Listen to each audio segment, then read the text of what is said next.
Elsa बर्फ और बर्फ के साम्राज्य अरेंडेल की रानी थी। उसके पास पाला पैदा करने और उसे नियंत्रित करने की जादुई शक्ति थी, लेकिन वह इससे किसी को चोट पहुंचाने से डरती थी।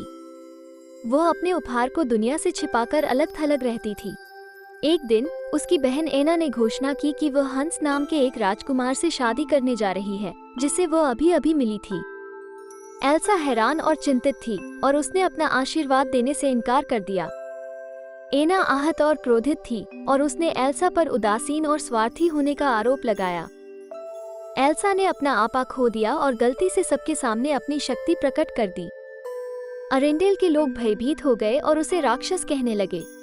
एल्सा पहाड़ों पर भाग गई, जहां उसने एक शानदार बर्फ का महल बनाया और अपने डर को दूर किया। उसने दूसरों की अपेक्षाओं और निर्णयों से मुक्त होकर अकेले रहने का फैसला किया। हालांकि उसके जादू के कारण अरेंडेल पर एक अनंत सर्दी आ गई, जिससे उसके लोगों का जीवन खतरे में पड़ गया। एना ने एल्सा के पीछे जाने और उसे वापस लाने का फैसला किया, इस उम्मीद में कि अभिशाप समाप्त हो जाएगा और उनके टूटे हुए रिश्ते में सुधार होगा। रास्ते में उसकी मुलाकात ओलाफ नाम के एक मिलनसार हिममानव, क्रिस्टोफ नामक एक ऊबड़ खाबड़ हिममानव और उसके वफादार रेंडियर स्वेन से हुई।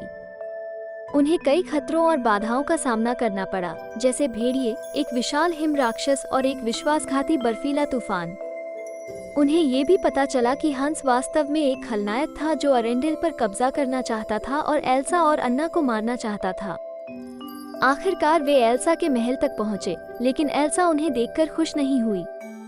उसने महसूस किया कि उसने अन्ना को काफी चोट पहुंचाई है और अकेले रहना ही उसके लिए बेहतर है।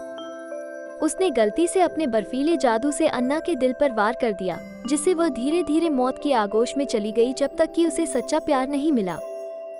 एना ने क्रिस्टोफ के साथ अरेंडेल लौटने की कोशिश की, जिसे उससे प्यार हो गया था, लेकिन हंस ने उन्हें रोक लिया और अपनी दुष्ट योजना का खुलासा किया।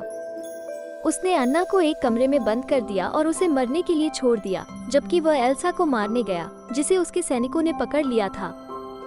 एना भागने में सफल रही और उसने देखा कि एल्सा खतरे में है। उसने ये भी देखा कि क्रिस्टोफ उसकी ओर एक चुंबन लेकर दौड़ रहा था, जिससे उसकी जान बच सकती थी। उसे एक विकल्प चुनना था, खुद को बचाना या अपनी बहन को बचाना। उसने अपनी बहन को बचाने का फैसला किया। जैसे ही वह एल्सा पर हमला करने वाला था, उसने खुद को हंस की तलवार के सामने फेंक दिया। एना ठोस बर्फ में बदल गई, जिससे झटका रुक गया और एल्सा की जान बच गई। एल्सा अन्ना के बलिदान से टूट गई और उसके जमे हुए शरीर से लिपटकर रोने लगी। उसे एहसास हुआ कि उन दोनों के बीच जो कुछ भी हुआ था, उसके बावजूद अन्ना उससे बिना शर्त प्यार करती थी। उसे ये भी एहसास हुआ कि प्यार उसकी शक्ति को नियंत्रित करने और सर्दियों को समाप्त करने की कुंजी थी। उसने गर्मजोशी से गले लगाकर अन्ना के दिल को पिघला दिया, जो सच्चे प्यार का एक कार्य था। एना वापस जीवित हो गई और एल्सा को वापस गले लगा लिया, खुश होकर कि वे फिर से मिल गए। इसके बाद एल्सा ने अपने जादू का इस्तेमाल करके अरेंडेल से श्राप को हटा दिया, जिससे गर्मी और लोगों की खुशी वापस आ गई। उसने खुद को और अपने उपहार को स्वीकार करना और इसे दूसरों के साथ साझा करना भी सीखा। उसने महल के द्वार फिर से खोल दिए और सभी का अंदर स्वागत किया। उसने ओलाफ को पिघलने से बचाने के लिए एक निजी बर्फ का ढेर बना दिया। उसने क्रिस्टोफ को एक नया स्लेज दिया और उसे राज्य का आधिकारिक आइस मास्टर नियुक्त किया। उसने हंस के साथ अन्ना की सगाई भी रद्द कर दी और उसे अपने देश वापस भेज दिया, जहां उसे अपने अपराधों के लिए सजा का सामना करना पड़ेगा। एल्सा और अन्ना ने फिर से एक दूसरे को गले लगाया और वादा किया कि वे फिर कभी एक दूसरे का मुंह बंद नहीं करेंगे।